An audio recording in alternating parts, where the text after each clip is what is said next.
Hello, look who they're calling selfish now.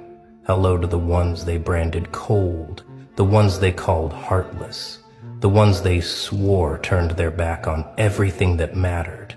Hello to you, the so-called villain in their convenient little story, the monster they created when you finally stopped bleeding for people who wouldn't hand you a tissue. They're out here writing paragraphs about how you changed, how you abandoned ship, how you left them all behind without looking back. And you know what? They're absolutely right. You did walk away. You did choose yourself. You did stop playing savior to people who mistook your kindness for weakness and your loyalty for stupidity. And that decision, that one ruthless, selfish, calculated move, it didn't just change your life. It shifted the entire frequency of what was possible. They wanted you to stay drowning. They needed you stuck in that quicksand, reaching for hands that kept pulling back at the last second, screaming for help that never came, because as long as you were the one suffering, they felt safe in their mediocrity.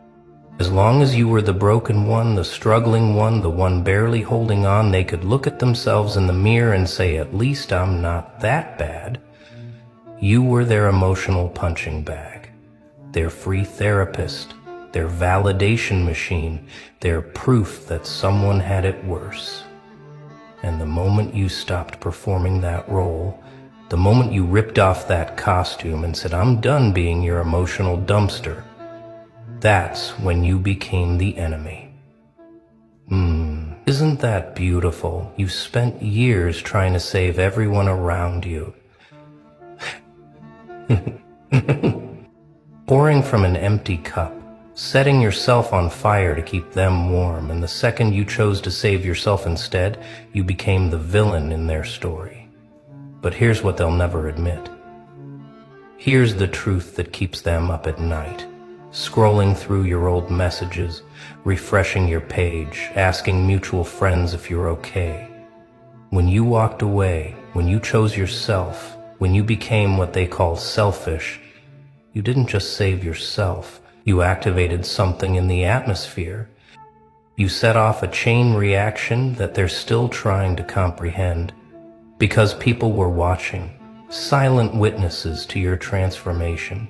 Souls who were drowning in the same waters you escaped from. And when they saw you climb out, when they watched you choose yourself without apology, without explanation, without begging for permission, something clicked.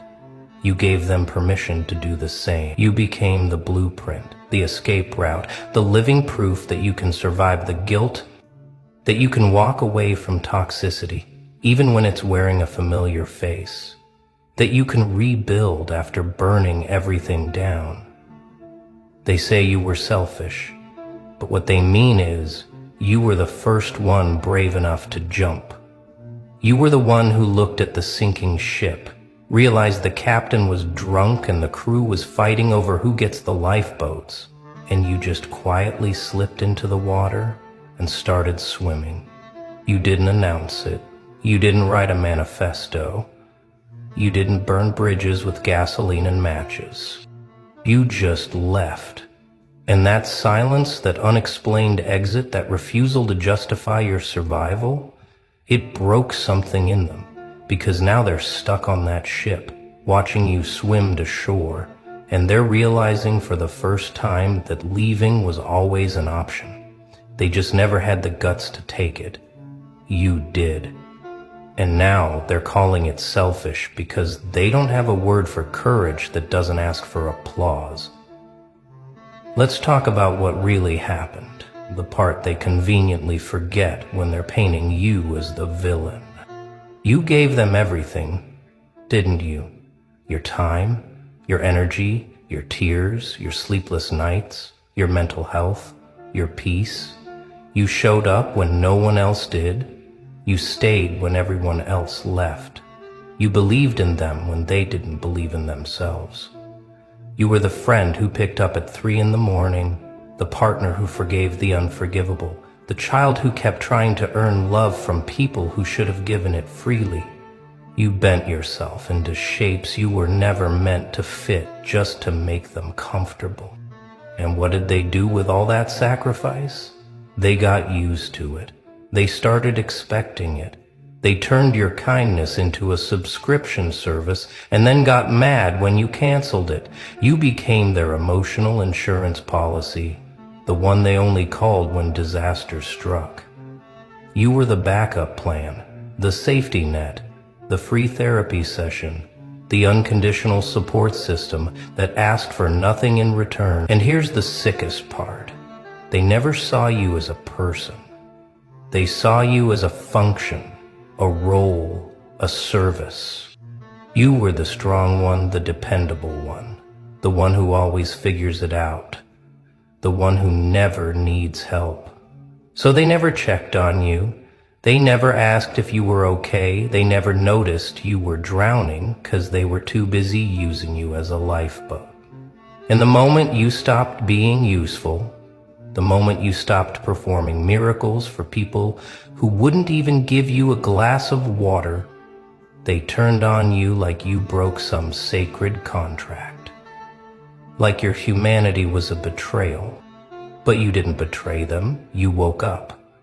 There's a difference. Betrayal is breaking a promise. Waking up is realizing the promise was designed to destroy you. You spent years in a relationship, friendship, family dynamic, workplace, situation where the unspoken rule was simple. Your needs don't matter. Your pain is inconvenient. Your boundaries are negotiable. Your exhaustion is weakness. And you played along because you thought that's what love looked like. You thought that's what loyalty meant. You thought if you just gave enough, sacrificed enough, proved yourself enough, eventually they'd see your value. But they never did. Because people who only love what you do for them never see who you are. And one day you looked in the mirror and didn't recognize the person staring back. That's when everything changed. You didn't plan to be selfish. You didn't wake up one morning and decide to become cold. What happened was simpler and more terrifying. You ran out of you. There was nothing left to give. The well was dry. The engine was smoking. The lights were flickering. And in that moment of complete depletion, you made a choice that saved your life. You chose to disappoint them instead of destroying yourself. You chose to be called selfish instead of being actually dead. You chose your survival over their comfort. And that decision, that one impossible, terrifying, necessary decision, it wasn't selfish. It was self-preservation. It was the first act of self-love you'd performed in years. It was your soul screaming, enough, after being silent for so long that you forgot it had a voice. So you left. You walked away. You stopped answering. You stopped explaining. You stopped showing up to one-sided relationships disguised as friendships. You stopped carrying their emotional baggage while they criticized the way you held it. You stopped setting yourself on fire to keep warm people who wouldn't even let you near their fireplace. And what happened next? Chaos. Because systems built on your silence cannot survive your voice. Relationships built on your submission cannot survive your spine. Families built on your compliance cannot survive your clarity. You weren't holding things together, you were holding yourself hostage. And the moment you escaped, everything they built on your back collapsed. They panicked. Oh, they panicked. Suddenly the person they took for granted was gone. Suddenly the emotional labor was undone. Suddenly they had to face their own emptiness without you there to fill it.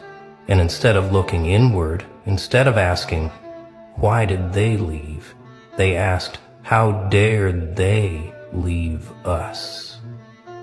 They made your survival about their abandonment. They turned your healing into their trauma. They weaponized your absence like you owed them your presence, and the narrative shifted fast. You went from being the reliable one to the cold one, from the caring one to the heartless one, from the loyal one to the traitor. And every single person who benefited from your depletion suddenly became a victim of your evolution. But here's what's wild. While they were busy vilifying you, while they were writing essays in group chats about how you changed, while they were playing victim to an audience that didn't know the full story, something else was happening. You were healing. Silently. Privately. Without an audience. You weren't posting about your journey. You weren't defending your decision. You weren't trying to prove anything to anyone. You just existed in your new reality, learning to breathe again, learning to sleep without guilt, learning to exist without apologizing for taking up space. And that silence drove them insane, because they needed your reaction. They needed your defense. They needed you to care about their opinion of you so they could maintain control. They kept waiting for you to come back, apologize, explain, beg for forgiveness, prove you'd changed back into the version of you they could exploit. But you never did. You never flinched. You never explained. You never defended. You just kept walking forward, kept building your new life, kept choosing yourself over and over and over again. And with every day that passed, with every boundary you maintained, with every call you didn't answer, with every guilt trip you didn't board, you got stronger. Your spine straightened, your vision cleared, your energy returned, and the person who walked away broken came back completely rebuilt. Not for them, for you. And that transformation, that refusal to regress, that commitment to your own survival, it sent a message to everyone watching. Freedom is possible. Choosing yourself is not a crime. Walking away is not weakness. Silence is not surrender. And here's where it gets interesting. Here's where your so-called selfishness became something they never expected. Liberation for others. Because you weren't the only one trapped. You weren't the only one drowning in expectations, suffocating under guilt, performing a version of yourself that made everyone else comfortable while destroying you internally. There were others, watching, waiting, wondering if escape was possible. People who felt the same chains but thought they were the only ones. Souls who wanted to leave but didn't know if they'd survive the judgment. Hearts who were tired but convinced they had to keep going because that's what strong people do. And then you left, and you survived, and you didn't come back broken. You came back free. You became the evidence that they needed, the proof that walking away doesn't make you a monster. The living testimony that choosing yourself is not the end of the world, it's the beginning of your life. And one by one, people started following your lead. That friend who was stuck in a relationship that was slowly killing them, they finally left. That coworker who was being exploited by a boss who mistook dedication for desperation, they finally quit. That family member who was tired of being the emotional punching bag for people who never healed their own trauma, they finally set boundaries. And every single one of them will tell you the same thing. I watched you do it first. I watched you survive it. You made me believe I could too. You didn't try to be a hero. You didn't set out to inspire anyone.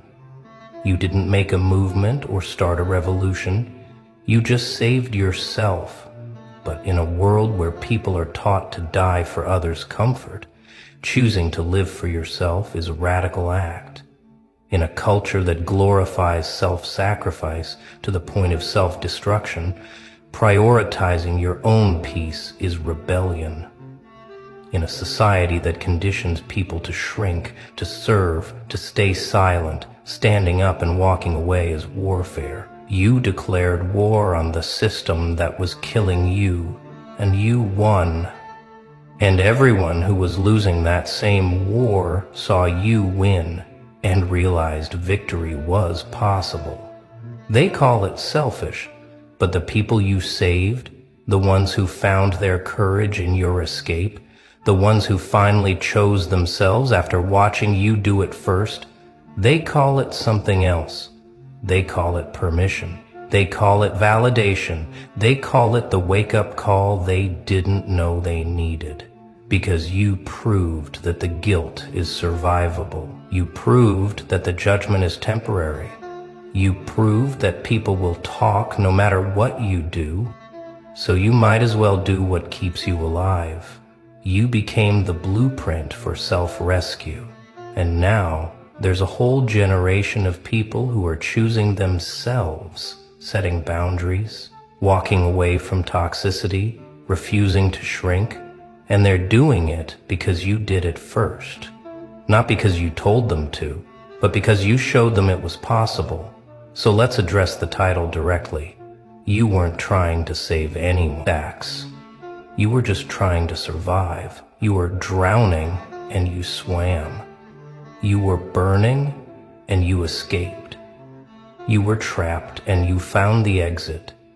There was no heroic intention, no grand plan, no desire to be anyone's inspiration. You were in survival mode, fighting for your life, choosing your sanity over their expectations. But here's the beautiful, terrifying, powerful truth. Your survival became someone else's survival guide. Your escape became someone else's permission to be free. You saved everything by saving yourself. And now you're a legend, not the kind they write about in books or make movies about, the kind they whisper about in late-night conversations, the kind they reference when they're gathering courage, the kind they think about when they're standing at their own crossroads, trying to decide if they should stay or if they should save themselves. You're the story they tell when someone asks, "Is it really okay to choose yourself?" You're the proof they cite when someone says, "But what will people think?" You're the example they use when someone is drowning in guilt for considering self-preservation. You became the legend that gives permission to be human. They wanted you to stay small. They needed you to stay stuck. They required you to stay suffering so they could feel superior. But you refused. You expanded. You evolved. You erupted out of the box they built for you. And you didn't apologize for the destruction. And now every single person who tried to keep you contained is watching you soar. And they're confused, they're bitter, they're analyzing, they're wondering how you did it, how you survived the thing that was supposed to destroy you, how you thrived after the thing that was supposed to break you. And the answer is simple. You chose you. That's it. That's the secret. There's no magic formula, no special technique, no hidden wisdom. You just decided that your life mattered more than their opinion of it. And here's what they'll never understand. You don't feel guilty. You're not coming back. You're not second-guessing your decision. You're not losing sleep over people who are losing sleep over you. Because once you taste freedom, once you experience peace, once you feel what it's like to exist without constantly apologizing for your existence, you can't go back. You won't go back.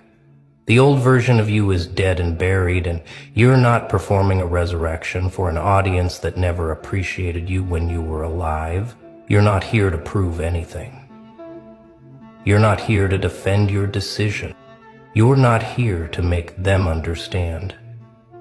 You're here to live. Fully, loudly, unapologetically. And if that makes you selfish in their eyes, then you'll wear that label like a crown. Let me tell you what really happened. What they call selfishness is actually self-awareness. What they call abandonment is actually calm resetting. What they call cold is actually calm. What they call heartless is actually healed. You didn't lose your empathy. You just stopped directing it at people who weaponized it. You didn't become cruel.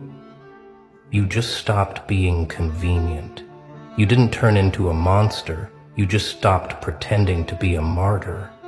And that shift, that transition from self-sacrifice to self-preservation, it terrified them because it exposed them.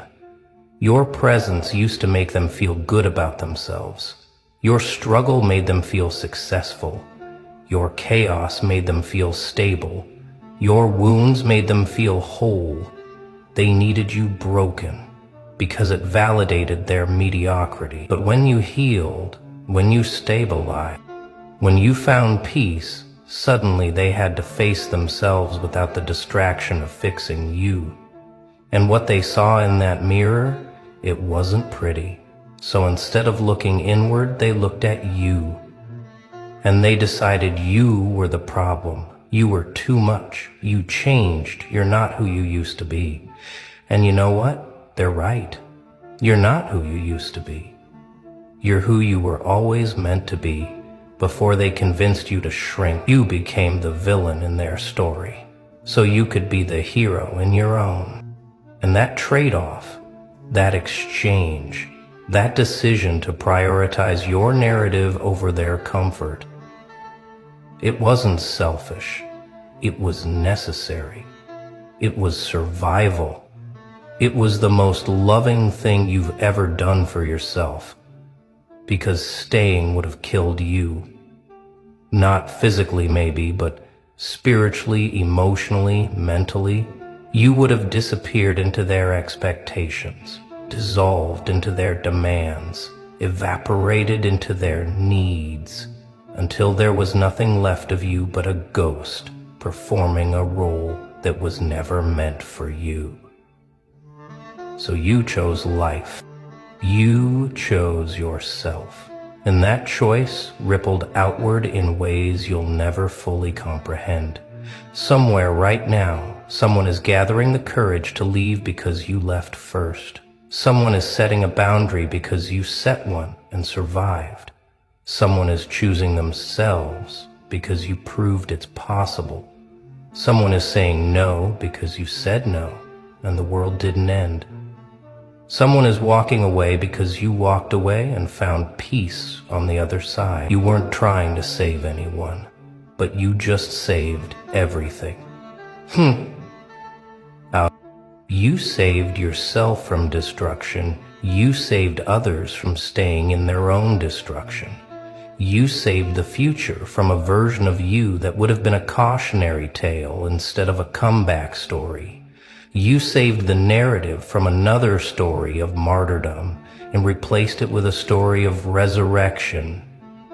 So here we are, at the end of this conversation, and you're probably wondering what happens next. Here's what happens. Nothing changes. You don't go back. You don't apologize. You don't shrink to make them comfortable.